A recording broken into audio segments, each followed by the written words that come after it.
Okay, we're going to get started. Is that okay, Dr. Anderson? Oh, excellent. Cool. Oh, so if you were not in here for the names, the list is outside at the table. You could drop by later and see if you were on it. Okay, so without further ado, we're happy to have, we're hitting the last session here, and we're happy to have Jonathan Maltzman from Penn to tell us about transplantation. Okay, so thanks everybody for staying until the last, I guess, afternoon for this. And what I'm going to do is, first of all, remind you all, please ask questions as we go. And what I'll talk mostly about is solid organ transplantation. I am a transplant nephrologist, so I do kidney transplantation. I take care of the patients after I don't do the surgery, but take care of the patients. And I run a laboratory that's interested in memory T-cell generation and function. And what I'd like to start with is just to remind you that solid organ transplantation in this country is a growing field. So if you look at data that was published just last month, looking at the number of transplants, number of people living with a functioning transplant over the last 10 years or so, what you see is that there's, in general, a growing number. The green here is representing kidney transplants, which are by far the largest number of transplants done in this country, whereas the yellow are liver, and then you have heart and lung as a minor component of this. The one bit of solid organ transplant that's not listed here is something that's new and exciting, which is composite allografting. So that would be these reports that you see now of arm transplants or hand transplants. And there's very few, they're still very experimental, but hopefully, and they actually have their own challenges that I won't go into too much, but know that those are sort of coming. So what's the problem with transplant? Why do I need to give a lecture? Is it sort of solved, right? So I think that this figure really tells you one of the ongoing issues in transplantation, which is that if you look at at how well a transplanted kidney does after transplant over the first 6 months to a year, and here what I'd say is look at this lower line here. How well do transplants do? So early on, if you look back to 1991, we had about 80 to 85% of kidney transplants were working well after 6 months, and down to 80 after a year. And you can see that over time, we've done really, really well with current immunosuppression in keeping people from rejecting their transplants, so that now these numbers are up around 90 to 95% success at 6 months and a year. And that's great. The problem is that when we look at 10-year survival of these transplanted organs, and this is specific for kidney, but it goes along with many of the other solid organs as well, is what you can see is that we're actually doing pretty poorly. So about 40% of of kidney transplants are still working at this point after 10 years. And it's that difference between really good early on immunosuppression and long-term problems that we in the field are trying to deal with. So how can you make it so transplantation is going to work better for longer? Because these are all life-saving transplants. And as we're going to talk about, some of this is immune-mediated, some of it's not immune-mediated. In terms of the immune system, because that's what we're talking about here, think about it, and I'll go back to one of Steve Galley's comments at the end of his talk, right? So did the immune system develop to reject a kidney transplant from somebody else? Doesn't really make a lot of sense, right? There were no surgeons millions of years ago taking tissue and moving it from one person to another.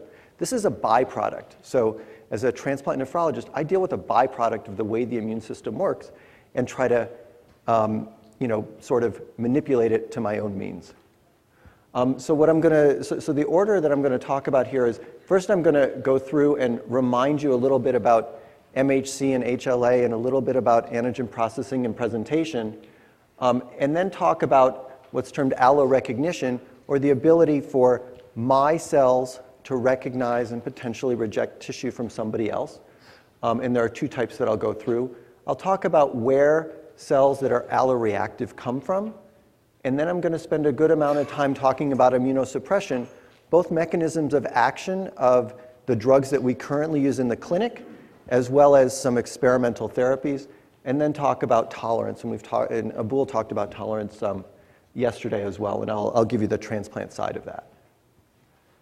So to bring everybody up to the same point in terms of how I'm going to discuss this, I think it's really important to understand that when you move tissue from one individual to another, it can be one of three types of transplants. The first would be termed syngeneic, and this really refers to tissue that is transplanted between two individuals that are absolutely identical. So in mice, this is easy because they're inbred. In people, this would be between identical twins. At the other end of the spectrum is xenogeneic, where you're talking about transplants between species. So if you're talking, so there are a number of groups that are trying to do transplants from, for example, pig to human, that kind of a thing. And if you're talking about transplants between two different species, you're talking xenogeneic. For the most part, what I'll be talking about is allogeneic, which is a transplant between two individuals that are of the same species. And these two have different types of barriers, and like I said, I'm not going to talk about the xenogeneic at all. Okay, and so by way of review, and to remind everybody what we talked about, I'll go through the next couple slides relatively quickly, but just remember, this is the way I would think about an immune response in terms of an adaptive immune response to a transplant, which is that you have this antigen-presenting cell, a dendritic cell often, and it will present peptides either through class 1 or class 2 to CD4 T helper cells or CD8 cytotoxic T cells. And this then coordinates the response against foreign tissue. The CTLs have cytolytic activity and can directly lyse foreign cells in the same way that they might respond against a virally infected cell. Helper cells are going to give cytokines to help those CTLs. The other things that helper cells or CD4 cells of one kind or another are going to do is to help B cells. And antibody-mediated rejection, or rejection that's happening because of antibodies depositing in tissue, is becoming an increasing problem in transplantation, or I should say an increasingly recognized problem in transplantation. So to remind you, and I think this is the third time this slide has been used, is that our HLA in humans, or mouse MHC, is divided up into class 1 and class 2. In terms of humans and in terms of tissue typing for transplantation, which is something that we've done for a long time, while we have a lot of different loci, the ones that are really typed for historically and that we match when we talk about kidney or liver, lung, heart matching are at the A, B, and DR locus. And the reason for that was that historically, these correlated the best with improved results. And then, again, I'm going to go through this quickly, but remember that when you inherit HLA genes from your parents, it's done in a co-dominant manner. And so what that means is if you have a father who's got this, and you inherit them as a haplotype, so you inherit the whole chromosome. So if you have a father who's got a haplotype where on one chromosome he is expressing HLA-A1, B24, and DR14, and on the second chromosome he has A24, B27, and DR2, he's going to donate one of those two alleles or chromosomes to the offspring, and in this case it's A1, B24, DR14. Similarly, the mother has two alleles, and she's going to give one of those. So they're inherited codominantly. And one of the things that that means is that you can imagine that every child can only be 50% identical at these loci for either their, or should be at approximately 50% identical as their parents, where they may be 100% identical at the MHC with a sibling. And this was gone through on Monday, so I'll just review it briefly. Just remember that CD4 cells have a T cell receptor that responds to MHC class 2, which is mainly expressed on antigen-presenting cells, whereas CD8 cells will respond to class 1, which is presented on all nucleated cells. So does it really matter with transplant nowadays? The answer is, I think Yes and no. So the answer is that do you need to match at these MHC loci? So yes, you do, in that if you don't use any immunosuppression, the more of a mismatch you have between a donor and a recipient, the more you're going to have potential problems. On the other hand, with current immunosuppression, and we'll go through what that means, but with current immunosuppression, there is no statistical difference whether you have all these matches or not. So in practice, it doesn't matter very much. Okay? Why is rejection such a problem? So Mark talked today about autoimmunity. And what I'm talking about is alloimmunity. Is it really such a big difference? And I think that the answer is yes. And one of the reasons is because my immune system, for whatever reason, because of the way it's developed, has a high propensity to have T cells that are responsive to everybody else's tissues. And how high is that? Well, I think we've heard this number at least twice, maybe 3 times, which is that the frequency of a T cell that'll recognize a given peptide antigen in context of MHC is about 1 in 100,000 to 1 in a million. So you have so many of those floating around your bloodstream. On the other hand, it's been estimated in a number of different ways over the last more than 20 years how frequent you have a T cell that could be responsive to somebody else's tissue, and that's like 1 in 20. So that's 5%. Between 3 and 5% of my T cells are really sort of ready to recognize somebody else's tissue. So the amount of immunosuppression that we have to give somebody for a tissue allograft is a huge amount more potentially than you need to give in other situations of immune activation that you might want to quell down a bit. I told you I'd talk a little bit about 2 different types of allorecognition. And so just to remember, you start with an antigen-presenting cell. It's got MHC on its surface, and you've got a T cell that has a T cell receptor that recognizes the peptide plus MHC. That's going on in all of us all the time. But when I put somebody else's tissue in, you have a slightly different situation. You now have antigen-presenting cells that come from the donor that are recognized by my T cells. So I have these T cells, and this T cell receptor has the potential to recognize foreign MHC with foreign peptide in that cleft. And this is something that's called direct allorecognition. And I'll go through this a little bit more in a second. Alternatively, you can imagine a scenario where my antigen-presenting cell has picked up a little bit of peptide from that donor's tissue and is now able to present foreign peptide in the context of my own MHC, and there are going to be T cell receptors that are specific for that, and this is called indirect allorecognition. So these two you can think of working a little bit differently, and so the next couple slides go through that. So in the case of direct allorecognition, and I'm going to use kidney as an example, it could be any of these tissues, but the kidney allograft within the tissue is going to have some white blood cells. We try to wash them out, but there's some cells there.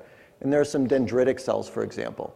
And these dendritic cells, which are resident in the allograft, immediately after transplantation, they might want to leave that tissue and go into the bloodstream because of all these chemokines that we've heard about. And so they'll get into the lymphatics and eventually make it to a recipient lymph node. And there, this donor dendritic cell expressing donor MHC and some donor peptides can activate resident T cells. These T cells then divide, differentiate, go back through lymphatics eventually to the blood, and can go back to the allograft. On the other hand, with indirect allorecognition, this would be dendritic cells that will be migrating through the blood that will take a little bit of time and get out in the allograft. They might see some peptide antigens that are left over from some, if there are some damaged cells because of some hypoxia or ischemia during the transplant, or for other reasons, they might pick up some peptide here. They can then go through lymphatics to the recipient lymph node. And here you can see that it's going to be the recipient dendritic cell expressing peptide that comes from the allograft, and this is indirect allorecognition. Yes? I just want to say one thing. Right, so they're not, so that's a good point. So you don't have lymphatics connected to the graft, but the graft is going to be, so in the case of a kidney, it's extraperitoneal. Cells can get out, but then just like every place else in your body, fluid drains into those lymphatics and will eventually end up in the lymphatics going back to the thoracic duct. Okay, so direct and indirect allorecognition occur temporally at different times, right? So direct allorecognition you're going to think of as occurring early on. And the reason for that is that white cells have a finite lifespan. So over the first few weeks, if you have resident dendritic cells in the tissue that are going to get out, they're going to deplete themselves, and over time they're going to die. So as time goes, you're going to have fewer and fewer of these cells that can be responsive for a direct allorecognition event. Meanwhile, over time, you're going to have more and more of your self-dendritic cells that are going to have the potential to pick up foreign tissue and present it. And so clinically, what we think of is that a direct response is going on earlier and an indirect response is going on later, and really for the lifetime of that allograft. The other point to make here is when I talk to you about direct versus indirect, and I tell you that about 5% of my cells are potentially alloreactive, do you think that those are direct, indirect, or both? Where does that number come from? Both. So where are most of them in? Indirect. So actually most of them are direct. So most of them are recognizing somebody else's MHC. When you think about, and I'm actually going to go back a couple slides. When you think about this is my own MHC with a foreign peptide. So the specificity of any given T cell for my own MHC with a given peptide is about 1 in 100,000. It's the same as any viral peptide, any pathogenic peptide, any autoimmune peptide. So the frequency of these T cells is about 1 in 100,000. The frequency of these T cells is probably more like 1 in 20. Yes? So there are multiple peptides. So absolutely, there are multiple peptides. And just like if you want to talk about a virus, which I think is the easiest thing to talk about, a virus like CMV has multiple genes, multiple proteins, multiple peptide epitopes, that some of which can be presented by my own MHC, some of which we talked about can't. But it turns out that these are more like 1 in 100. That's more like a conventional T cell response. This is more because of, and I'll talk a little bit more about it, but because of the way TCR is recognizing MHC, that one is actually at a much higher proportion. And I'll get into that in a second. So, and that gets into here. So as I said, up to 5% of the immune repertoire is potentially alloreactive, compared to 1 in 100,000 to 1 in a million. And the reason for that is because our T cells grow up in a setting where in order to get positively selected in the thymus, right, and make it out to the periphery, they need to have some intrinsic reactivity to MHC, whether that's your self-MHC or foreign MHC. It's got to have some amount of activity or to be able to recognize that. And that's been shown in a number of different ways over time, but that even if you look at pre-selection T cells that express T cell receptors, their T cell receptors have an intrinsic affinity for MHC, regardless of the peptide. And then the other thing about alloreactive T cells is that, and this to me was actually a shocker as I learned it, is that approximately 50% of the T cells that respond against a given transplant are naive T cells. They've never seen their cognate antigen before. On the other hand, the other 50% are memory cells. And we talked a little bit about memory, and I'm going to tell you a little bit more in a minute. But 50% of the T cells that respond against a given tissue allograft have seen some sort of antigen before, have been activated, have differentiated, and are now these cells that Abul mentioned are easier to activate. So where do they all come from? The memory ones. So the dogma has always been that People who have some sort of presensitization to foreign tissue must have memory T cells against that tissue. And that can come from three ways. The most common are specifically pregnancy, transfusion, or transplantation. So if you've gotten tissue from somebody else, you're going to have preformed memory cells against that tissue. Unfortunately, this doesn't answer everything. And the reason is that a lot of people who get transplanted have never been pregnant, they've never been transfused, they never have had a transplant, and yet a huge proportion of their T cells that respond are memory cells. And so there have been a number of ways that have been used to explain that, one of which is this intrinsic activity, but the other thing is you have to activate those cells. And the way that I think about this is that there is actually some cross-reactivity. So it's something we don't like to talk about in immunology. We say, you know, you have an antibody, and that antibody recognizes one peptide, and it's part of one protein. And you have a T cell receptor, and it recognizes MHC with a single peptide. But in truth, there are a number of different examples of cross-reactivity, and I'll show you some of those in the transplant literature. And I think that this is probably the third or fourth time a slide like this has been shown, but just to remind you, you start off with naive T cells, they'll respond to a given antigen, and you'll have a small number of these cells that respond that way. They expand into effector cells, go through a contraction phase, and then become memory. And these memory cells last for the lifetime of the individual. Memory cells have different characteristics. So one thing is that they respond much faster to a given insult. You can identify memory cells in some ways based on their cell surface phenotype. So these are cell surface markers, and what I'm showing you here are from mouse. There are slightly different ones for human, but memory cells in general have high levels of the hyaluronic acid receptor, CD44, whereas naive cells have low levels of this receptor. Memory cells have low levels of CD69, which is an activation marker that Jason's sister mentioned in terms of the ability to exit from secondary lymphoid tissue, whereas those effector cells that happen immediately after a response have high levels of this receptor. So using all of these together, you can identify populations of memory cells. The other thing that becomes important as we go is that memory cells have a difference in their dependence on co-stimulation. So naive cells, as Abul mentioned, are extremely dependent on their activation to have a CD28-B7 interaction, whereas memory cells really don't need this so much. They traffic differently, so naive cells are restricted to secondary lymphoid tissue. Memory cells, depending on if they're these central memory cells that go through the lymphoid tissue, or effector memory type cells that travel to different tissues, move around the body differently.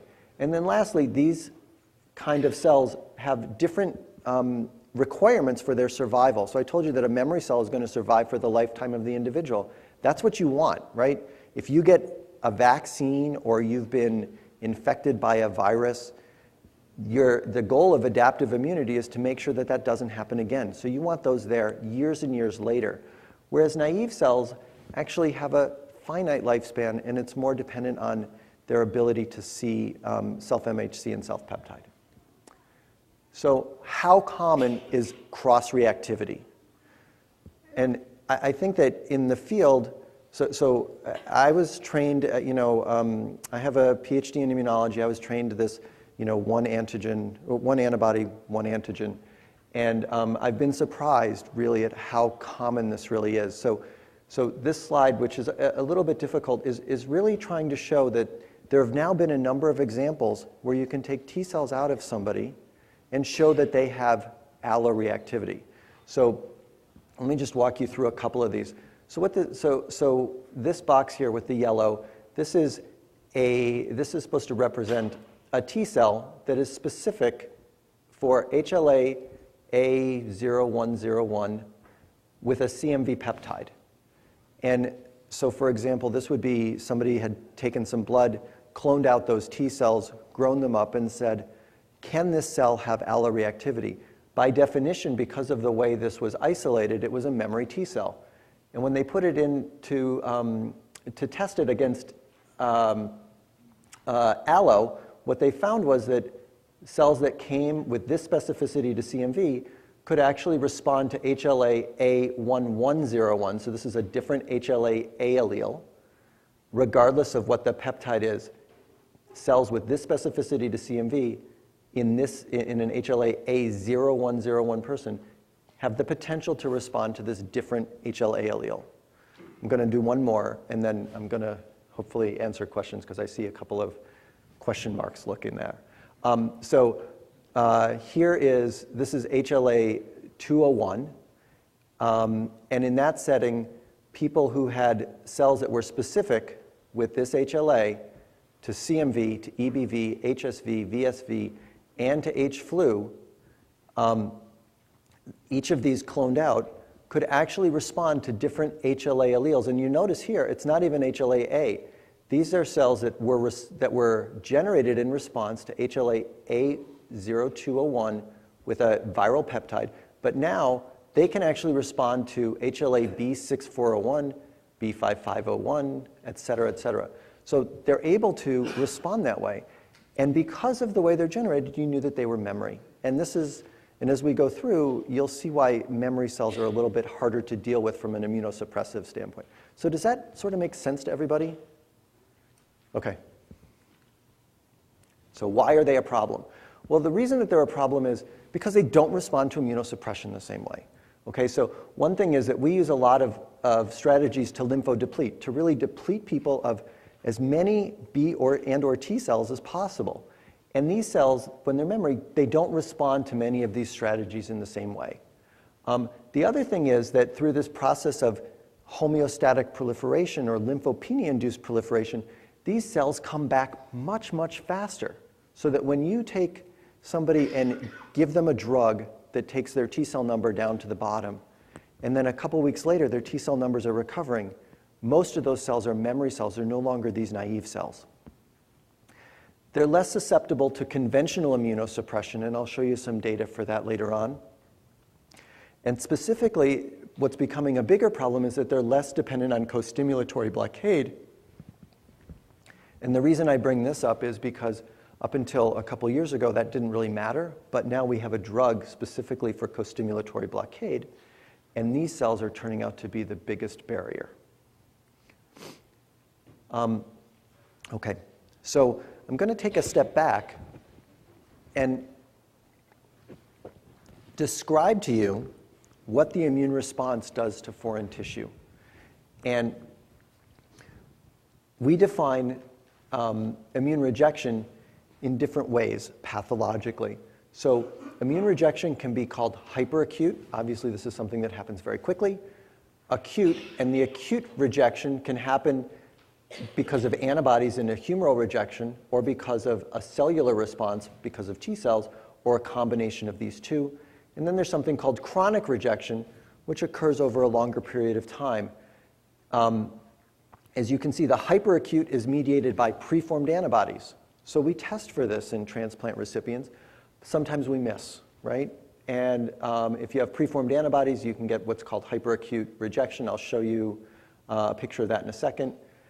Acute rejection happens over generally days to weeks, but acute rejection can happen at any point after transplantation.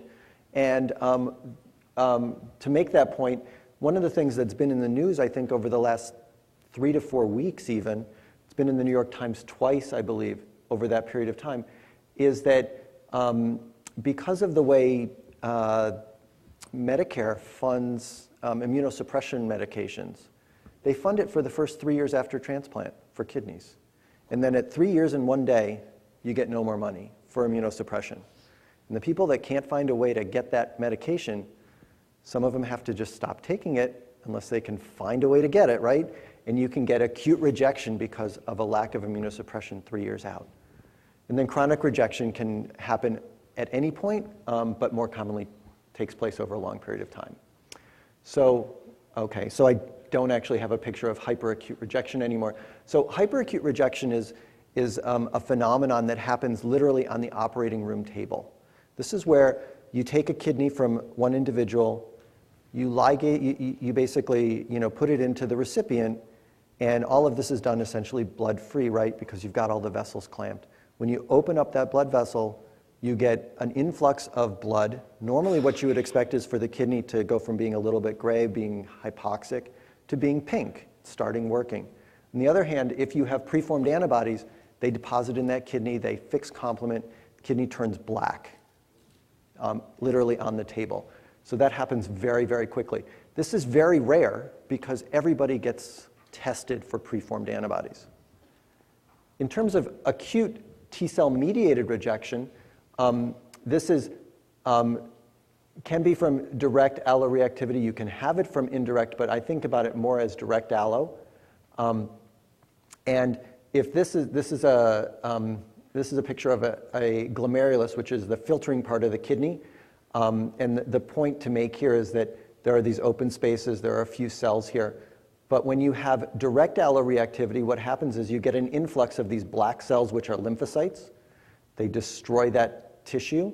The other thing that happens with T-cell mediated rejection, this is, I'm going to try to outline it here. This is a tubule of a kidney, and this is, the urine will flow from the glomerulus through these tubules down in,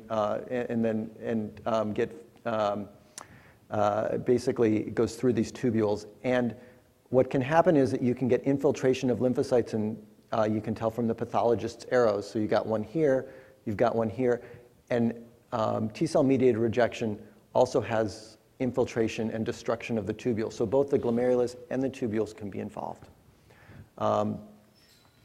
In terms of antibody-mediated acute rejection, this is where you have to have activation of both a B cell and a T cell, right? So and we talked about this a lot, Shiv talked about this a bit, where if you have the right B cell and T cell, you get activation. Those B cells are going to start pumping out antibodies, become antibody-secreting cells. And here you have circulating anti-donor antibodies that have happened over time because of this immune response. Some of those will get to the kidney and get there, and then they'll fix complement. And at that point, what you can see is vasculitis, hemorrhage. You can see swelling of the capillaries and endothelium. And then there's this point called C4D immunofluorescence. So I really don't want to go through complement, but I'm going to tell you the one thing that for this purpose is important to know about complement, which is that when you have fixation of complement by IgG, one of those points is you get the formation of this thing called C4, so and it's C4D. And C4D, I'll get the question in 1 second. C4D, wherever it's formed, basically deposits in that tissue and can stay there for a long, long time. So you might be seeing, so if you see immunofluorescence or the presence of C4D in the tissue in here, this is these yellow areas, that means that at some point, complement was fixed in this area. So you have antibody deposition followed by complement fixation and damage to the tissue. So there was a question? Yeah, I mean, if 5% of T cells react to someone else's MHC, then how does the B cell receptor react to that? That must be 5%. No, I actually, so it's a great question. I don't know the answer to it. I don't know what percentage of B cells will have a B cell receptor that can make an antibody that is going to be specific for foreign tissue. But there's obviously a number of them. And I honestly just don't know. It's a great question. Other questions for right now? Okay. So chronic rejection is a little bit different. And chronic rejection, like I said, happens over time, but it's really thought of as a mixture of immune-mediated and non-immune-mediated problems. So in terms of the non-immune-mediated mechanisms of chronic rejection, and I think that, we call it chronic rejection, but really that rejection is a readout of kidney function or lung function or liver function or heart function. So I'm sure that there's some cardiologists, there are some pulmonologists, some hepatologists out there, and really the exact histology is different in each of those tissues. But what you get is, this is from a combination of ischemic injury, from some of the drugs that we use to immunosuppress. So calcineurin inhibitors are a major class of immunosuppression, and it turns out that they have directly toxic effects on kidney tissue. Okay, Previous episodes of acute rejection can damage the tissue, and sort of, as Ken Rock talked about, any damage to tissue can sort of set up this, this situation where you're starting to activate immune cells. The other thing that has a part in chronic rejection is indirect alloreactivity, again with antibody production. And what you see is fibrosis and neointimal thickening. And so here, this is just looking at what would be a normal, this is a blood vessel, normal vessel. If you have a little bit of chronic rejection, you can see that you have pretty severe, in this case, thickening of the vessel wall. And here you can see that this vessel was totally obliterated with severe chronic rejection. So it's causing vascular damage. Okay. Okay, so immunosuppression. So I think a number of the lectures over the last couple of days have mentioned different ways of immunosuppressing people. This is something that I do every day in practice. So immunosuppression, any immunosuppression that you use really has three effects, right? It's got the immunosuppressive effect, which is what you want. You want to immunosuppress either a B cell, a T cell, an innate cell. There are complications of immunodeficiency, right? And it's a balance. If you give too much immunosuppression, you're going to have immunodeficiency. And then there's non-immune mediated toxicities. So it turns out that it's the non-immune toxicities that are actually dose limiting for almost all of these drugs. The immunosuppressive effect and the immunodeficient complications are inherently linked, right? So one goes up, the other one goes down. And this is a problem that we see clinically because if we give too much immunosuppression, people get opportunistic infection. So when we give immunosuppression in the case of transplantation, it's done in two ways. One is induction therapy, which is sort of hitting that person hard up front. And part of the reason for that is that you have a lot of potentially directly alloreactive cells at the beginning, versus maintenance, which is a long-term thing. And as I sort of mentioned, most transplant recipients need lifelong immunosuppression.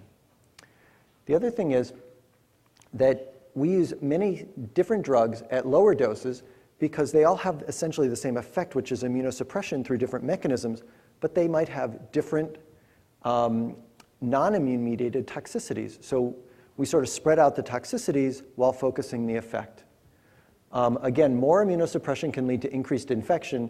The other thing that ends up being a problem in transplantation is something called post-transplant lymphoproliferative disease, which is a cancer that happens when people who are heavily immunosuppressed. And I'll get back to that in a little while with one of the drugs. And then the other way that we can use immunosuppression other than induction or maintenance is in the treatment of an actual episode of acute rejection. So I like to think about immunosuppression using this kind of a figure, right? So here's your antigen-presenting cell. It's got MHC. It's got a peptide. It's expressing a number of different co-stimulatory molecules, here represented by B7. And on the other side, you have a T cell that's got the T cell receptor. When it interacts with MHC peptide, you get signal 1. When B7 interacts with its receptor, CD28, you get signal 2 or co-stimulation. These two things lead to production of interleukin 2, upregulation of the IL-2 receptor, and other events in differentiation. But making IL-2 and upregulating the IL-2 receptor leads to a third type of signal, which is a cytokine signal. And we heard a little bit about that from Andy yesterday. And that, together with everything else, leads to proliferation. So every immunosuppressive medication that is currently approved for use in transplantation fits into this diagram somewhere. And they're all shown here. So signal 1 can be inhibited by directly attacking the T cell receptor through different types of antibodies. Or signal 1 intracellularly can be inhibited using calcineurin inhibitors. Signal 2 can now be altered by using CTLA-4 Ig, which Abul mentioned, and I'll go into a little bit more in a while. And then this signal 3 can be interrupted by using antibodies against the receptors or by using small molecule inhibitors that can interrupt the signaling pathway, or we can directly affect proliferation using anti-metabolites. So they all fit into this picture really nicely. So what I'll do now is go through each type of those drugs slowly and talk first about those drugs that affect signal 1. And like I said, they fall into things that work from the outside, so things that directly recognize the T cell receptor or a component of it, or that work from the inside like calcineurin inhibitors. And then there are others that are in trials that affect other parts of these pathways. So there are different types of reagents that directly recognize the T cell receptor. One of the earlier ones was called ATGAM. It's an antiserum, right? So it's a bunch of different antibodies that were made in horse. And this is rarely used now because one of the side effects was serum sickness. It was an immune response against the horse antibodies that caused problems over time. What's currently being used as an anti-T cell receptor agent in many institutions is a drug called thymoglobulin. And this, again, is an antiserum that is generated in rabbits. And so this is basically cells that get put into the rabbits.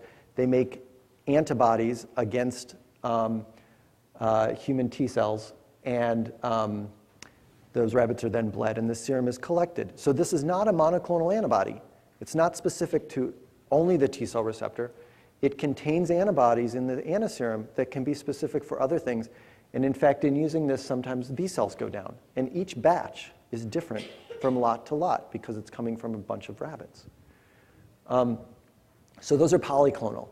There are also monoclonal reagents, and again, I think Abul mentioned this the other day, and I think Scott's going to talk a little bit about OKT3 later on, but OKT3 was the first approved monoclonal antibody for use in people, and it targets the CD3 component, or the CD3 epsilon component of the T cell receptor complex. At least my own experience, and I think other people's bears this out, this is the most potent single immunosuppressive that I know about. Okay, it works wonderfully. In fact, sometimes you can think about it as working a little bit too well. So what does it do? It actually binds to CD3, and it causes T cell depletion, but it also causes T cell activation. So if used in a patient, and you give this monoclonal antibody, what happens is you activate all their T cells at one time. Not exactly like the CD28 agonist, but you activate everything, and they get really sick. They feel horrible. They develop a fever that's 103, 104 degrees. They can get volume overload. They can get a true cytokine storm. One of the things that does actually limit the use of OKT3 is that people can develop antibodies against OKT3, which was developed in mice, so they develop anti-murine antibodies. So that this is a drug that can actually be used essentially for one series of injections. And so let's say somebody has an acute rejection episode and they need something very strong, and you give them OKT3, and then they have another one a month later. You can't use it again. It doesn't work. They've developed neutralizing antibodies against this drug. One way around that has been to humanize OKT3. And it's not being used in transplantation, at least clinically yet. And I'm not sure whether Scott's going to talk about some of the humanized forms or not. Are you going to, Scott? Yeah. So there are some newer forms of this that hopefully will make their way into transplantation. You can also alter signaling in terms of signal 1. And the two drugs that we use clinically all the time are cyclosporin A and a second drug that's called either tacrolimus, FK506, or Prograf. And so how do these work? And so apologies to Abul, but I'll show you two signaling slides, I think. So downstream of the T cell receptor, when you get cross-linking of the T cell receptor, you have lots of little arrows and stuff that happen. But one of the things that happens is that you get increases in cytoplasmic calcium concentration. And increases in cytoplasmic calcium lead to activation of a protein called calcineurin. Calcineurin is a phosphatase, means it takes phosphates off of proteins. And the protein substrate that calcineurin works on is a protein called NFAT, or nuclear factor of activated T cells, which is normally held in the cytoplasm because it's phosphorylated. When you get increased calcium and activation of calcineurin, the phosphate is removed, NFAT is able to move to the nucleus, and one of the things that NFAT does is it's really important for transcription of at the IL-2 locus. So how does cyclosporin work? So cyclosporin actually doesn't directly inhibit calcineurin, but it binds to another cytosolic protein called cyclophilin. And it's this combination that directly inhibits calcineurin. So now, even though you get cross-linking of the T cell receptor, you don't make it all the way through. Okay? Classic small molecule inhibitor. The other one I told you about that also inhibits calcineurin is called FK506 or tacrolimus. And it's actually sort of interesting because FK506 has a separate mechanism of action. So it's another small molecule inhibitor. It inhibits the same phosphatase, but it does it a little bit differently. It binds to a protein that's called FKBP12. And if you really want to remember this, the way to do it is, remember this drug is FK506. This is FK binding protein number 12. Because it binds to this, was the 12th one that they found, right? So protein being named for the drug that found it. And it's the combination of FKBP12 and FK506 that inhibits calcineurin. The immunosuppressive effect is exactly the same, okay? You can imagine that some of the side effect profile might be a little bit different. And it's slightly different. It's not entirely different. There's some overlap. But maybe part of the side effect profile is based on binding to FKBP12 instead of binding to cyclophilin. I don't know the answer to that. It's a supposition.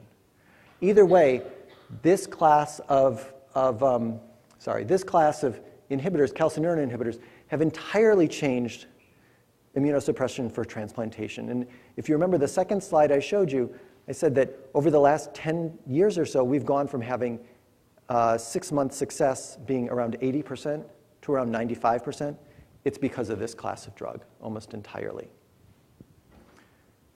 So the second signaling pathway that we can think about is signal 2.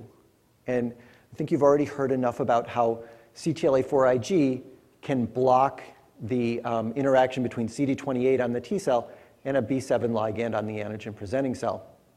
This can lead to no activation. In certain settings, it can lead to these anergic T cells. So it binds directly to B7-1, B7-2. It can induce T cell anergy in mice. And the first drug used in people was abatacept, and this is what was mentioned the other day. Abatacept, while it was, people were really hopeful that this was going to work, it works great in mice. But when used in primate transplant models, it failed. So it didn't work at all. It is currently used in rheumatoid arthritis and psoriasis, and it's approved for those uses in people. But the transplant community, which had really spent a lot of time and energy thinking about using a CD28 B7 blocking strategy, was really not satisfied with abatacept not working. And so they wanted to figure out how to use it, how to make it better. So how do you make a drug better? There's a lot of people from drug companies here. But the way that they did this was a real collaboration between a surgeon at Emory and Bristol Myers Squibb. And they took CTLA-4 Ig that had been originally described and used as abatacept. And they used a mutagenesis strategy to improve its affinity for B7. And the reason that they thought to do this is because B7 in mouse and B7 in people are a little bit different. The affinity of the original CTLA-4 Ig has its differential between B7-1 and B7-2. And it was lower for B7-2. And it turns out that in people, B7-2 might be a little bit more important than it is in mice. And so they wanted to increase affinity for B7-2. So what they did was they took the 100 amino acid region of CTLA-4 Ig that binds to B7. They said there's 100 amino acids. We don't know which one to change. So basically, they mutated every single amino acid. They did it to every single possible other amino acid, right? And that ended up being about 2,300 individual clones that needed to be screened. So for those of you in academics, this could only happen in industry, right? When they did that, what they found was that at position 104, if you mutated that, you got a decreased off rate. So once you bound to B7, it took longer to get off. They weren't actually happy with that. They said it's a little bit of an improvement, but we want to make it even better. So what they did was they fixed this mutation. They went back and they made another round of mutagenesis. Again, every amino acid to every possible amino acid. And they found that by doing this, if you change the residue at 29, you can actually increase the avidity even more. And to me, it was very interesting that if you go back, right, they had actually made this mutation in the original screen. They had A29 to Y in the original screen, and there was no difference in the avidity. So it took the combination to actually see that. But the combination leads to a 10-fold increase. This was used in vitro experiments to show that it could block activation. They then used it in cynomolgus monkeys to show that, that this new drug, which they called LEA29Y, so this is L to E and then A29 to Y, would prolong kidney allografts in monkeys. There was a phase 2 trial where they did a non-inferiority trial versus cyclosporin, which, as I told you, is one of the major drugs that's in use, and found that this drug, which they've now called belatacept, was no worse than cyclosporin, but had less side effects. And then there were phase 3 trials called Benefit and Benefit Extend that were published about a year and a half ago now, where use of this drug was compared again to cyclosporin, found to be equivalent with a different side effect profile. And that led to approval after, I think, a year and a half of this drug for use specifically in kidney transplantation. So this is the second generation. It's used in kidney transplant. It is not approved for use in rheumatoid arthritis or psoriasis. As far as I know, it hasn't been tested, but I don't know the answer to that. And so how good is it, right? So in kidneys, the way that we measure function of kidneys is through this thing called the glomerular filtration rate. And all you need to know is that higher is better, okay? So the more sort of blood that gets filtered through the kidneys, the better. And what you can see here is a comparison between belatacept and cyclosporin in the way it was used. And you can see that at 1 month there's this difference, but that over time, over 3 years, you lose function in patients who are on cyclosporin, whereas the amount of function is actually increasing slightly in those patients on belatacept. So it seems like a great thing, right? So there's a couple of problems with belatacept that don't show up on something like this. So one of those, and they both have to do with sort of side effects. So one side effect is that if you look in the first 6 months, there's an increased rate of acute rejection compared to cyclosporin.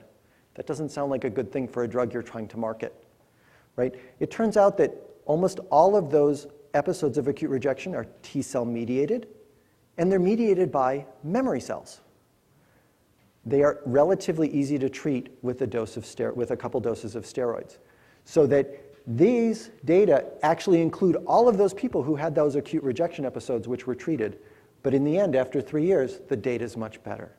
So this would suggest that this is a great drug to use. The other major side effect that kept this from being approved in my eyes for as long as it did was that there's an increased risk of this side effect called post-transplant lymphoproliferative disease, which is basically somebody got cancer. So if you have an increase in cancer, people don't like that. It turns out that PTLD is a disease it's a lymphoma, and that lymphoma is due to EBV, or Epstein-Barr virus. So this drug is actually approved for a subset of patients. If you've been previously exposed to EBV and have antibodies against EBV, which 90% of us in this room have, this drug is okay. If you've never been exposed to EBV and have no serologic protection, this drug is not approved for use. So that goes a little bit into how it's being used and who it's being used in. Yeah?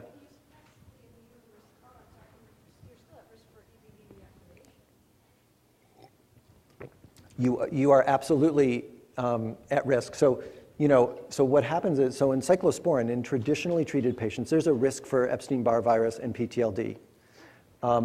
The risk with belatacept was actually higher, and it turned out it was only in people who started off being seronegative. So that's the reason for that.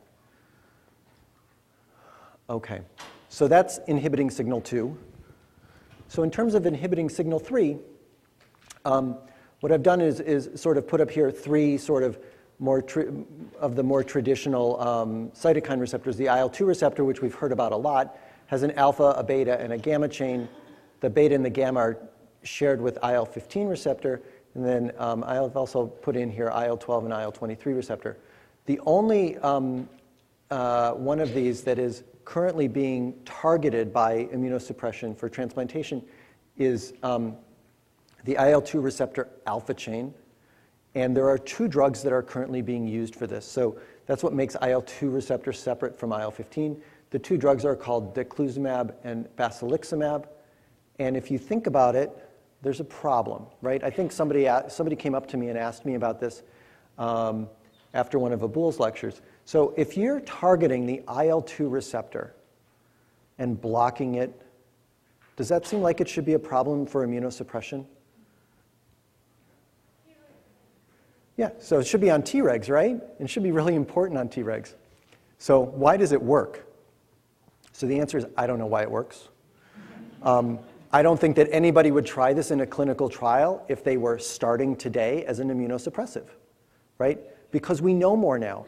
This is a 10-year-old drug.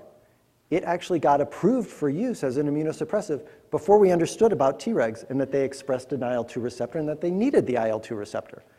And it turns out that in the right clinical setting, it works as an immunosuppressive, right? So maybe there are differential effects of these drugs on Tregs versus effector cells.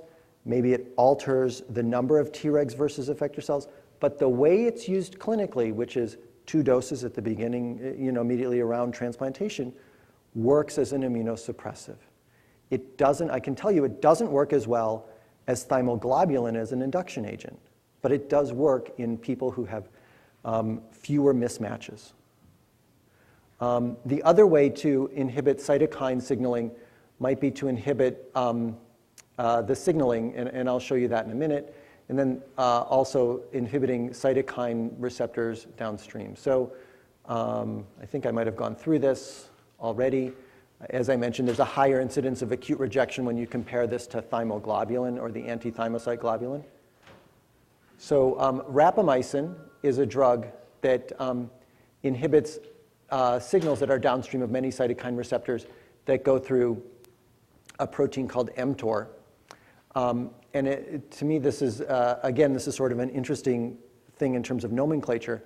So mTOR is actually named the mammalian target of rapamycin. Rapamycin, the drug, came first. Rapamycin inhibits mTOR by binding to a cellular protein called FKBP12. It's actually the exact same FKBP12 that tacrolimus binds to, but this complex has no effect on calcineurin. It inhibits mTOR. In inhibiting mTOR, you get alterations in protein synthesis, cell cycle progression, and proliferation, and many of you are probably familiar with this drug in different contexts. The other way that has been thought about for inhibiting cytokine receptor signaling is by inhibiting JAK-STAT signaling. So I think we've heard about this a little bit already today and yesterday. But when you have activation of the IL-2 receptor, you have activation of a kinase called JAK3, which phosphorylates the beta chain of the receptor and allows STAT5 to become phosphorylated and dimerize. There are 2 drugs that I know about that are in development that are shown here. I know that the CP690-550 has been tried in a number, is ongoing in clinical trials. And I think that somebody mentioned other JAK inhibitors. Earlier today, there is a JAK1/2 inhibitor that's been approved for use in myelofibrosis, but it's not, obviously it's the wrong set of JAKs for this. It's the wrong cytokine receptor signals. And then lastly, one of the things that happens with immune activation is you get this huge burst of proliferation. So if you can think of ways of inhibiting that proliferative burst, you might be able to act as an immunosuppression. And the first one of these was a drug called azathioprine, which is a prodrug, and gets converted through a series of biochemical intermediates to a form that inhibits replication. There was an interesting paper about 10 years ago now that 6-thioguanine, when phosphorylated, so this is one of these metabolites, could inhibit RAC1-GTP, which is part of the signal transduction cascade downstream of CD28. I'm not sure that this is really borne out as a mechanism. There have been a number of references to this paper, but nobody's sort of taken this farther to see if this is acting as an immunosuppressive through this mechanism. But I just pointed out because it's out there. The other antimetabolite that's used clinically is one called mycophenolate mofetil, and this inhibits the cell cycle through a slightly different mechanism, but basically it inhibits an enzyme called IMP dehydrogenase and alters purine synthesis. Let's see. Yeah, so, and I'll show you how these are used clinically at the end of this section of the talk. So now I'm going to tell you about a couple other drugs that are used less frequently. There's a drug called alemtuzumab or Campath, which is a monoclonal antibody that targets CD52. CD52 is a cell surface protein that's expressed on human B and T cells. And by using this drug, you get profound depletion of both of those subsets of cells. This is a drug that was originally developed for cancer, for treatment of CLL. And there are some centers in the US that use this for induction therapy, right? It's a lymphodepleter. Exactly how it works is really unclear. And the reason for that is there is no mouse model. Mice don't have CD52. It's hard to model it in mice. And so there are at least a few groups that have been trying to develop a transgenic CD52 mouse so they can figure out how this works. Right, she said there is one. I know that there is one. I don't know if they haven't published it, as far as I know. Oh, good. And did they have anything to say about how it worked? It exactly mimics the human appearance, but I don't remember the details. Okay, so no details. So I think that knowing how this works is great. There are a number of places that are trying to use this in tolerance protocols or short-term therapy protocols. The other way to inhibit an immune response might be to alter trafficking. And Jason's sister went through this a little bit at the end of his talk, where he talked about this drug called FTY720 or fingolimod. It works through the S1P1 receptor, right? And he actually, I think, mentioned this in his talk, which was that in phase 2 trials of kidney transplantation, it worked great. When you got to the phase 3 trial, it didn't really work very well. It worked about the same as cyclosporin, and the problem with it was the side effect profile. So unlike belatacept, which worked about the same as cyclosporin, but the side effect profile was in some ways a little bit better than cyclosporins, this one caused problems that, specifically it was the cardiac toxicity that made Novartis kill this, as far as I understand. So this was the bradycardia that Jason mentioned. Not good to be giving a drug to somebody who's on an operating room table who gets bradycardic because of the drug. So that's not used clinically for transplantation. It is approved for multiple sclerosis. My understanding from my neurologist friends is that it works great for that disease. Yeah.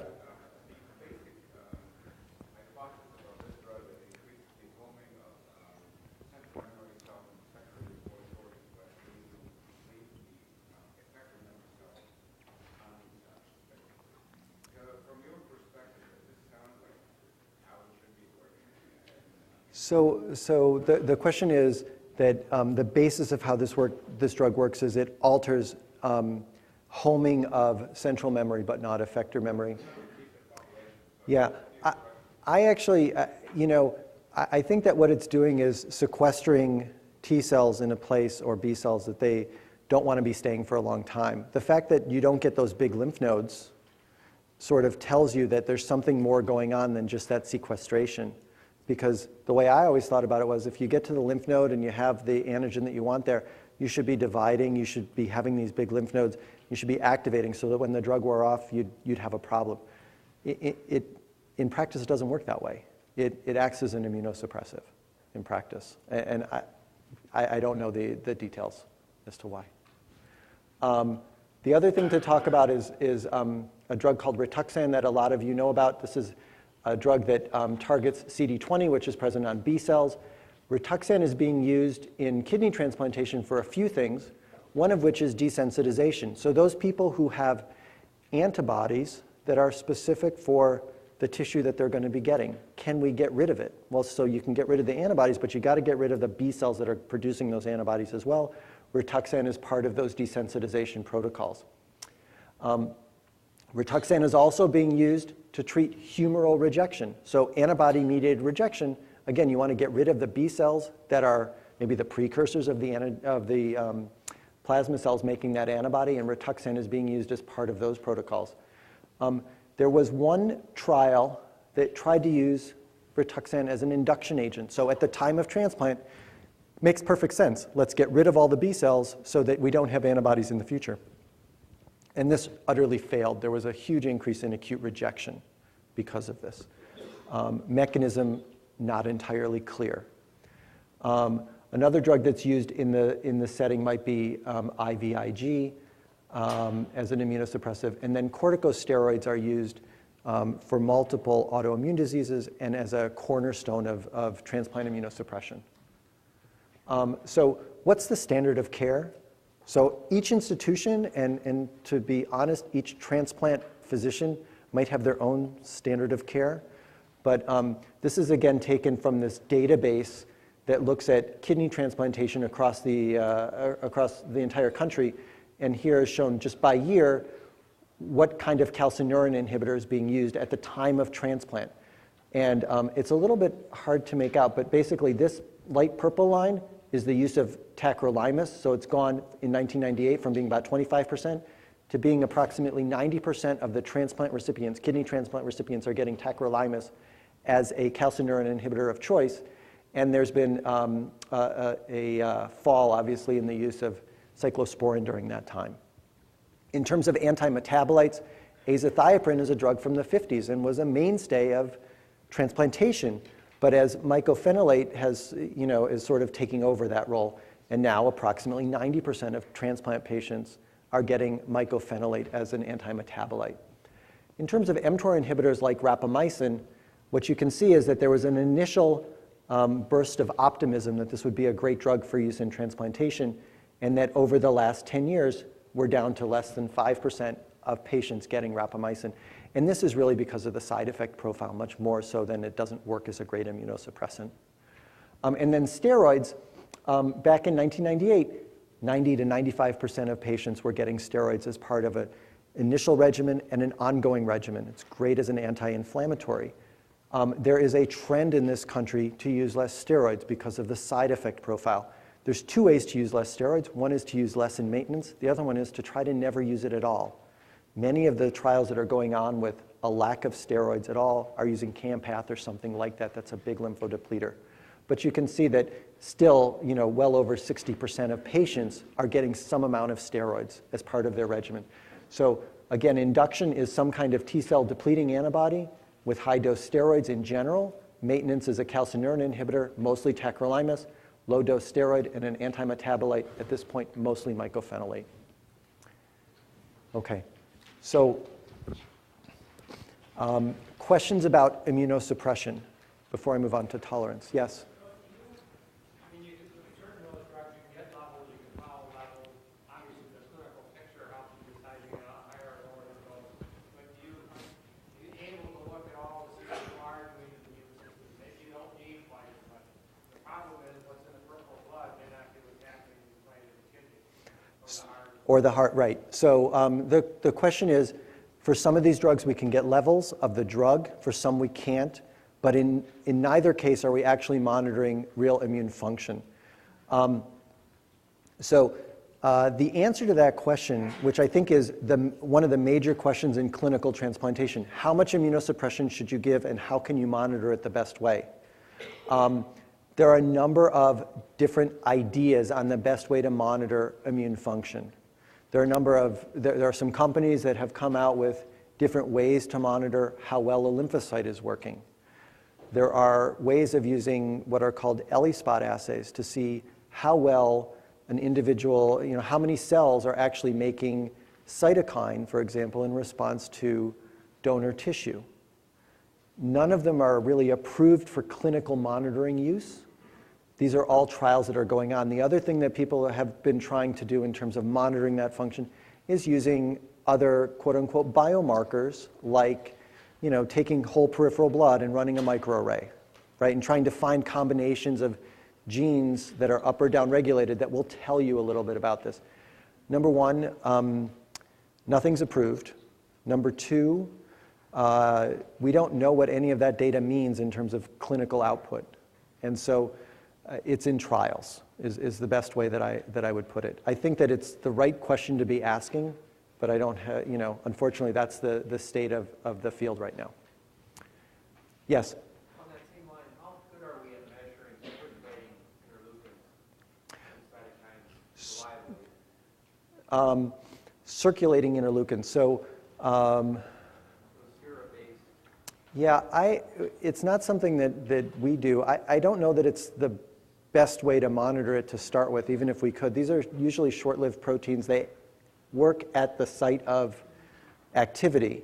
So you could have elevated or depressed levels in the serum, whereas in the kidney or the heart or the lung or the liver, you could have an intense response going on. So it's not something that, as far as I know, is being looked at. Okay, other questions about immunosuppression? Okay, so the last section I want to talk about is tolerance, and this is tolerance in terms of transplantation. And so as a definition, I think of tolerance as an acquired and specific failure of the immunological mechanism to respond to a given antigen, and it's induced by exposure to that antigen. So this is something that's going to be long-lived, but then it's going to be specific, so that if I'm tolerant to, person A's kidney, any other tissue that I come into contact with from person A, I'm still going to be tolerant to. But if I get kidney from person B or some other tissue from person B, I'm not going to be tolerant to that. Likewise, I'm going to be tolerant to the kidney transplant that I have, but the rest of my immune response to virus, to bacteria, to every other pathogen that I can normally respond to is going to be just fine. That would be an ideal, right? You give a drug one time or for a short period of time, and you don't need this lifelong immunosuppression, which I've already told you can cause some problems. So Abul went through this the other day, but there are multiple ways that we can think about tolerance. One is through a central tolerance mechanism where you get deletion of autoreactive cells. So this would be in the thymus for T cells, in the bone marrow during development for B cells. There's also peripheral tolerance, which has been historically divided up into anergy, which is antigen-specific non-responsiveness, and regulatory T cells, which have a dominant effect over responding T cells. And one of the main ways in transplantation that this has been approached is to try to induce tolerance through co-stimulatory blockade. So 20 years ago, this was really easy, right? We had MHC and TCR, and we had CD28 and B7. That's all we knew about. And it was great because we could develop CTLA-4 Ig, which turned out in its first formation didn't work. But now you have all these other co-stimulatory pathways. You have, in this slide, co-inhibitory pathways. And so it becomes a little bit more difficult. The other thing is that these co-stimulatory receptors might be expressed on naive cells, but not on memory cells. And that's one potential mechanism whereby belatacept actually doesn't work that well for memory cells. So what's the data that memory cells are a problem using a mouse model of co-stimulatory blockade? So unlike you and I, all the mice that we use experimentally are in a basement somewhere, and in order to get and see and touch them, at least at our institution, you have to put on a gown, you have to put on a little hat, you have to put on gloves, you have to put on booties. Basically, it's like walking into an operating room. And that's called a specific pathogen-free facility. It's not sterile, but it's clean, okay? They're not exposed to a lot of things. And I'd call that a naive mouse. And you can take a naive mouse and give it a tolerance regimen, and I'm using that in quotes, because there are a number of different regimens you can use for tolerance. In this case, this was one that was co-stimulatory blockade-based. This is inhibiting both the CD28B7 pathway and the CD40 ligand pathway. But if you take your naive mouse, you give it a tolerance regimen, and you give it, in this case, it was a vascularized heart transplant or a skin transplant, you can make that mouse tolerant, meaning that it doesn't reject the original transplant, and if you put another transplant from the same strain on, it won't reject that, but it will reject a third-party transplant. So that's an operational definition of tolerance. It turns out that if you take the same naive mouse in SPF facility and infect it, let it resolve that infection and develop memory against the infection, and then give it exactly the same tolerance regimen, and a transplant, it's not tolerant. So how good is that data? This is the data from 2 different papers. This is both from the same group, but this has been replicated at multiple different centers now. If you take and look at acute infections, so this is a Kaplan-Meier curve, and this is allograft survival versus days after transplant, right? And if you have tolerance, or if you use a syngeneic transplant, what you should see is 100% survival, and that's shown here. That's tolerance in a naive animal. What they did was they infected those mice with a virus, and with a single viral infection, and then a transplant with tolerance. What you see is about 75% of those animals are still tolerant. They still retain that graft. They haven't rejected it. But it's not 100% anymore. And if instead of giving a single infection, you give multiple sequential infections, so infection 1, resolution and memory generation. Infection 2, memory generation. Infection 3. With each subsequent infection, the number of mice, or the percent of mice that retain their allograft and retain tolerance goes down. So you're now down around 20%. And the suggestion here was that you now have cells that are circulating that are no longer responsive to your tolerance regimen, which was co-stimulation blockade. Now, we all get acute infections, but many of us also have chronic infections. So as I said, 90% of us in this room approximately have been exposed to Epstein-Barr virus, and it's a latent infection. 60% of the people in this room have latent CMV, or cytomegalovirus. So we have these chronic infections going on.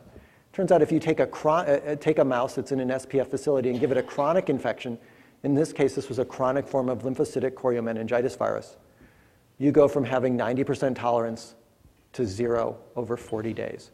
So this was extremely bad for the mice, right, for tolerance here. And this has borne out with other chronic infections in this kind of an experimental setup as well. And again, this is through this, so the conclusion from both of these is that viral infection, this has been done with bacterial infection as well, but some kind of pathogenic infection is inducing a population of memory T cells that is cross-reactive. It was generated in response to the virus or the bacteria, but it has the ability, a small percentage of those cells, not all of them, but a small percentage of those memory cells can cross-react through a system called heterologous immunity with allo and cause this rejection. So how do you target the memory cells, right? That's actually one of the big areas in the field. And so what people are doing is they're looking at memory cells and they're saying, what do they express that a naive cell might not, or how do they differentially express it? And one of the things that memory cells in humans and monkeys express is a cell surface receptor called CD2. It is expressed in mice as well, but it's pretty specific for memory cells in people. And so this group used a fusion protein, which was a fusion of LFA3, so it's an LFA3 Ig, that targets CD2. And they used this in a monkey model of kidney transplantation, along with a bunch of other drugs, and I'll go through this in a second. But basically, they wanted to use this for tolerance purposes, right? And so what they did was they took either sirolimus, which is rapamycin alone, sirolimus with something called DST, which is a donor-specific transfusion. And what DST means is that they take blood from the donor and they give it at the same time. They give it a couple days before the transplant, along with some of this immunosuppression. And so sirolimus plus DST. And what you can see is that they rapidly reject here. When you give the LFA3 Ig in conjunction with CTLA4 Ig and sirolimus and stop all the drugs by 100 days, you get prolongation of those grafts.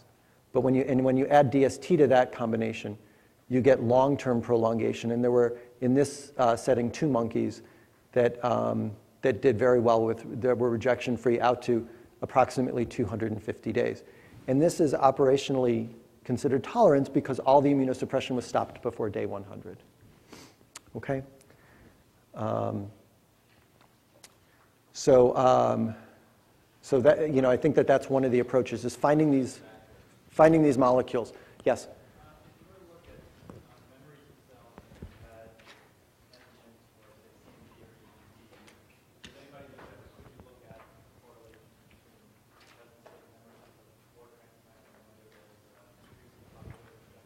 So I think that's a great question. Nobody's published that.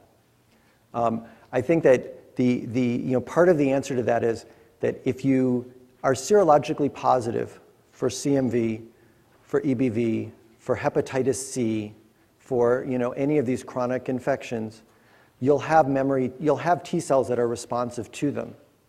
I think that it's a question of both them being there, maybe the number, maybe the exact phenotype of those cells and how well they work, but nobody's actually done that study that I know about. Okay, so instead of targeting memory directly, maybe you want to, again, try to target something else. So adhesion, right? We know that T cells need to get together with their antigen-presenting cell, and one of the ways that they stabilize that interaction is through an interaction between LFA1, which was discussed earlier this week, with its ligand ICAM1. And this is a paper that's from 1992. Okay, this is one of the papers that actually got me really interested personally in transplantation and tolerance. And what they did here was they took mice and they gave them a transplant, and at the time of transplant, they gave them an antibody against LFA1 or an antibody against ICAM1, and they actually found that it didn't help at all. When they gave antibodies against both simultaneously, what they found is that it prolonged, they had prolonged acceptance, and this acceptance was operationally tolerance, because if they gave them a second part or a repeat transplant, they didn't reject the second one, but if they gave them a third-party graft, they did. So this was operational tolerance back in 1992. Didn't go very far until recently, when groups have again started looking at blocking LFA1 interactions. And so this is a paper from about a year and a half ago where this group basically was using a model using pancreatic islet transplantation, where they made these animals diabetic using a drug called streptozotocin, and then gave them an islet transplant and followed glucoses. And with that, they gave a monoclonal antibody that blocks LFA1, along with basiliximab, right, which is the IL-2 receptor blocker, and sirolimus, which is rapamycin. And what they found is that the combination of those was able to prolong survival. So this is good data. It's not great. You'd like to see it a little bit better, but is enough to really try to move this into bigger animals and into people as an approach. So there are now multiple drugs that target LFA1, some of which are being tried in transplant. And the last way of inducing tolerance is something, again, I think that was mentioned earlier in the course, which was to develop hematopoietic chimerism. So this is what's done with bone marrow transplants, right? So the idea behind this is that if I donate a kidney to you, you're going to respond. Your immune system's going to respond to my kidney. But if at the same time I give you my immune system, and that understands my kidney as self, that would be great. It would have to be in a setting where it understands you as self as well. And so to do that, these are allogeneic bone marrow transplants that were done on people that got bone marrow and a kidney from the same donor. It takes a lot to condition people to give them this transplant. So, I'm telling you that we use a lot of immunosuppression. These are cytotoxic drugs. These guys got cyclophosphamide. They got Rituxan in some cases. They had their thymus irradiated, got IV cyclosporin, got anti-CD2 antibodies, got their kidney and their donor bone marrow. And this is a report published out of Mass General about 4 or 5 years ago now that originally described 6 patients. Here's 5 of them. And basically, what you, and it might be hard to see in your notes, but these different triangles just represent different drugs. And you can see that those drugs were all ended, relatively early, and you have long-term maintenance of these kidney transplants, despite a lack of any immunosuppression out here. My understanding is that one of these people has recently lost their kidney and that this trial is on hold. But this approach is being used at a couple of other centers at this point as well. I think that this is a really hard approach to generalize, right? This is only going to be done at academic centers. It's only going to be done on people who are really interested in tolerance as opposed to the immunosuppression. And there are a lot of risks involved in this approach. It's a bone marrow transplant. So I'm not sure how much this approach is going to catch on until there's a lot more data. Okay, and then the last way of looking at tolerance might be to alter this effector versus regulatory balance, right? And so the next couple slides sort of describe Tregs, which I think we've talked about enough. But the thing to remember is that the cell surface phenotype is pretty similar to activated T cells. It's got CD25 on the surface. They express FOXP3 as a master transcriptional regulator. In people, some activated T cells that aren't Tregs can express FOXP3 transiently, so it's not as perfect a marker as it is in mice. Okay, I can skip that one. So if you think about it, if you want to alter the balance of effector T cells to regulatory T cells, you can do it a couple ways. One would be to decrease the number of effector cells. The other way is to increase the amount of regulatory cells. And if you want to increase the number of regulatory cells, that can be done in a few ways. One way would be to take a whole bunch of them and expand them ex vivo, and then reinfuse them. A second way might be to take out whole blood and convert T cells, so make these inducible Tregs, ex vivo, grow those up and put them back into somebody. And the last way might be to give a drug that might inhibit effector cells but allow expansion of regulatory cells. So really, in vivo, activate and expand the Tregs. And each of these is being tried in different ways. There were a couple papers about a year ago that came out that I thought sort of tried to address many of these issues at the same time. And it was an issue of Science Translational Medicine. What I'm showing you is a reference from one of these 3 papers, and just the way that this group went about ex vivo expansion. So what they did was they did apheresis to obtain a lot of blood. They flow sorted a population that has been shown to have a high, that is mostly regulatory T cells, which are CD4 positive cells. They express high levels of CD25, the IL-2 receptor, and they express low levels of CD127, which is the IL-7 receptor. Okay? So you flow sort these out, and then you got them in culture. You have to stimulate them and expand them. This group did this with an engineered antigen-presenting cell that had CD3 on the surface, as well as some co-stimulatory molecules, gave IL-2, gave TGF-beta, and rapamycin all in culture. They expanded these through a series of 4 stimulations, and at the end they had a 50 million-fold expansion in terms of the number of regulatory T cells. These are sort of non-specific T cells, right? They started out as bulk blood. They're not allo-specific in any way. One of the other 3 papers in this group, instead of stimulating with engineered APCs, stimulated with allogeneic cells to not only expand allo Tregs, but make it a higher proportion of the allo Tregs that were in their culture. And so, and the third group, I think, used a different marker in terms of expansion. But basically, all of them showed that you could expand Tregs in vitro. The next thing, and Abul mentioned this the other day, are Tregs really stable if you make them this way? Or do they stay Tregs? Or do you have a risk that they'll convert to Th17s, for example, or some other type of effector cell once you put them back into a person? So a number of these groups actually showed methylation studies to show that the FOXP3 locus was methylated in a way to believe that these would be stable as Tregs. So you have all these regulatory T cells in these culture flasks. What they did next was they cryopreserved them, right? Because just giving a single bolus of Tregs might not be good. So they wanted to make sure that this was a cell type that they could store and give at multiple time points for maintenance immunosuppression and maybe as a rescue therapy. They tested them in vitro, and then they tested them in vivo. They haven't tested them in actual patients yet, but what they did was they used an in vivo model. These are human Tregs, so they're not going to work in a mouse model, right? But they used a humanized mouse model where you have a mouse that's been reconstituted with a human immune system. And what they showed is that that these Tregs, after being cryopreserved and thawed out in this model, could be used to suppress graft versus host disease in this model. So this was one test. And they are, I think this was asked the other day, but I think that the clinical trials in Great Britain are either very close to being started or have already started in transplantation. There are a number of places in this country that they're also very close to being started in kidney transplantation. So people are very hopeful about this. I don't know whether it's going to work. Nobody knows if it's going to work. Theoretically, it makes a lot of sense, but you don't know until you do it.